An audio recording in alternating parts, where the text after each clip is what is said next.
Dear students, good morning. Today we are going to start chapter number 3, Tarosh Riva.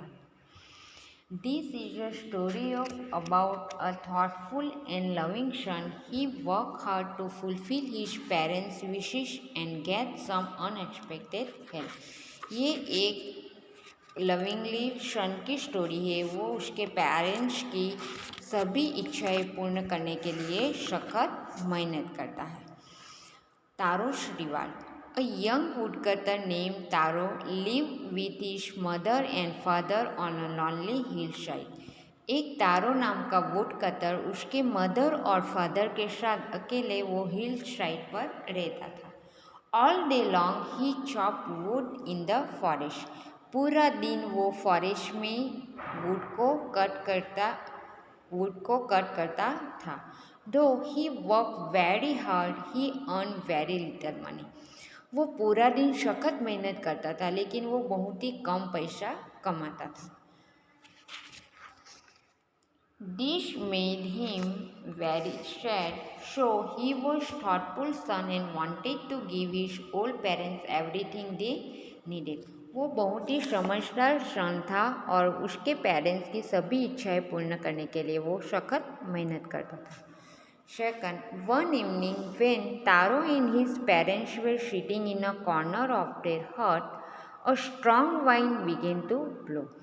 It whistled through the crack of the hut and everyone felt very cold. Suddenly, Taro's father said, I wish I had a cup of shake. I would warm me and do my old heart good. एक शाम को तारो और उसके parents जब उसके घर में बैठे था तब एक हवाई फुकाई और उसके जो छोटा सा गर्ल था वो टूट गया। इससे उसको बहुत ही ठंड लगने लगी। इसलिए तारो के फादर ने तारो को कहा कि मुझको पीने के लिए शेक दो, उससे मुझे गर्मी मिलेगी, वार्म मिलेगा। Third, this made Taro sadder than ever for the heart-warming drink called shake was very expensive. वो सुनकर तारो को बहुत ही दुख होने लगा कि जो उसके फादर को शेक चाहिए था वो बहुत ही एक्सपेंसिव था, वो बहुत ही कॉस्टली था। How do I earn more money? He asked himself. How do I get a little shake off for my poor old father? He decided to work hard. तारो बहुत ही कम पैसे कमाते थे इसलिए उसको बहुत ही दुख होने लगा कि मैं अपने फादर के लिए वो शेक कैसे ले पाऊँगा। और he decided to work harder than before, और वो जो मेहनत करता था उससे ज़्यादा मेहनत करने के लिए सोच रहा था। Fourth, next morning Taro jump out of the bed earlier than usual and made his way to the forest. वो डेली के दिन की तरह उससे ज़्यादा जल्दी वो उठ गया और वो फॉरेस्ट के तरफ जा गया। He chopped and cut as the sun climbed, and soon he was so warm that he had to take off his jacket. वो वुड को कट करता ही रहा और वो सख्त मेहनत करने लगा, इसलिए उसको बहुत ही गर्मी भी होने लगी। उन्होंने जैकेट भी निकाल दिया। हिज माउथ वॉज ड्राई, उसका मुंह भी सूख गया। And his face was wet with sweat, उसका मुंह भी पसीना से भीना हो गया। My poor old father, he thought, if only he was a warm as I. And with that he began to chop even faster.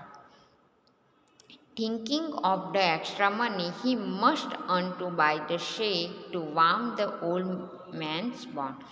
वो begin to chop even faster. वो जल्दी से वो वुड कट करने लगा और वो सोचने लगा कि जो वो पैसे कमाते थे उससे ज़्यादा वो एक्स्ट्रा मनी वुड कट करके पाएंगे और उसके फादर के लिए वो शेक खरीद पाएंगे। Then suddenly Taro stopped chopping. What was that sound he heard? Could it possible be rushing water? और उन्होंने जब वुड कट करने से वो स्टॉप कर दिया तो उसको एक आवाज़ सुनाई दी कि जो पानी बहता हुआ था वो उसके जैसी आवाज़ टारो को सुनाई देने लगी। Taro could not remember ever seeing और hearing the rushing stream in that part of the forest. Taro ने कभी भी उसके पहले पानी बहता हुआ था ऐसी आवाज़ उन्होंने कभी भी इस फॉरेस्ट में नहीं सुनी थी कि पानी बह रहा हो, ऐसा कभी भी उन्होंने फॉरेस्ट में नहीं सुना था। ही वॉज थर्स्टी, वो बहुत ही उसको तरस लगी थी। The axe drop out of his hand and he ran in the direction of the sound. उसके हाथ में से जो कुल्हाड़ी थी वो नीचे गिर गई और जो पानी बहने की आवाज़ आने लगी उसके डायरेक्शन में वो दौड़ने लगा। Taro saw beautiful little waterfall hidden behind a rock. Taro ने देखा कि वो जो पत्थरों का पहाड़ था उसमें से पानी बह रहा था। Kneeling at a place where the water flowed quickly, he chopped a little in his hand and put in his lips. वो बहते हुए पानी से उन्होंने उसके हाथ में लिया और एक ड्रॉप उसके लिप्स पर रखा। वॉज इट वाटर और वॉज इट से, क्या ये वाटर है या शेक है? He tasted it again and again. उन्होंने फिर से वो पानी का टेस्ट करने की ट्राई की। Always it was a delicious shake instead of cold water. Cold water की जगह वो क्या था, वो डिलीशियस शेक था। Taro quickly fill the pitcher he had with him and hurried home. The old man was delighted with the shake. Taro ने जो उसके पास पॉट था, पिक्चर मीन्स पॉट था, उसमें उन्होंने वो शेक लिया एंड वो जल्दी से उसके घर पहुंच गया। The old man was delighted with the shake. After only a swallow of the liquid, he stopped shaving and did a little dance in the middle of the floor. वो shake देखकर old man बहुत ही खुश हो गया। Then after a neighbor stopped by the vision. Taro's father politely offered her a cup of a shake. एक neighbour रुकी थी उसके घर में, वो डेट आफ्टरनून, वही शाम को एक नेबर उसके घर में नेबर लेडी रुकी थी। तारो के फादर ने उसको कप ऑफ शेक पीने के लिए दिया। The lady drink it greedily and thank the old man. Then Taro told her the story of the music waterfall. Taro और उसके फादर ने वो लेडी को पीने के लिए शेक दिया। वो लेडी फटाफट से वो पी गई और दोनों को थैंक बोला। और उसके बाद तारो ने वो जो हिस्ट्री थी, स्टोरी थी म्यूजिक वाटरफॉल की, वो लेडी को कही। Thanking them for the delicious drink she left in a hurry, but night fall she had spread the story throughout the whole village. और वो लेडी ने जो स्टोरी तारो ने कही थी वो पूरे गांव में उन्होंने कह दी। पूरे गांव को वो स्टोरी के बारे में लेडी ने सब बता दिया। That evening there was a long procession of visitors to the woodcutter's house. Each man heard the story of the waterfall and took a sip of the shake. In less than the hour the pitcher was empty. और वो story सुनकर सभी woodcutter, सभी जो villagers थे उसके घर में आ गए और सभी ने थोड़ा थोड़ा सा शेक पी लिया। इसलिए 1 आवर में जो वुडकटर पूरा बाउल भर के लाया था पॉट पर, सभी शेक खत्म हो गया। Next morning, Taro started for work even earlier than the morning before. दूसरी मॉर्निंग को तारो जल्दी से फॉरेस्ट में पहुंच गया। He carried with him a largest pitcher he owned, for the instead first of all to go to the water. When he reached it, he found to his great surprise all his neighbors there. वो सबसे जल्दी पहुंच गया, लेकिन तारो को surprise हुआ कि सभी विलेजर्स वहाँ पर पहुंच गए थे उसके पहले। They were carried pitcher, jar, bucket, anything they could find the hold of the magician. सभी अलग अलग, कोई जार तो कोई बकेट, कोई पॉट, सभी लेकर वो वाटरफॉल हुआ था वो लेने के लिए सभी वहाँ पर लाइन में खड़े हो गए थे। Then one villager knelt and held his mouth under the waterfall to drink. एक विलेजर्स ने जो वाटरफॉल हुआ था वो पीने के लिए ट्राई की। He drank again and again and then shouted angrily, "Water, nothing but water." Otherwise also tried, but there was no shake, only cold water. सभी ने वो पीने की ट्राई की लेकिन वो शेक नहीं था, एक ठंडा पानी ही था। We have been tricked, shouted the villagers.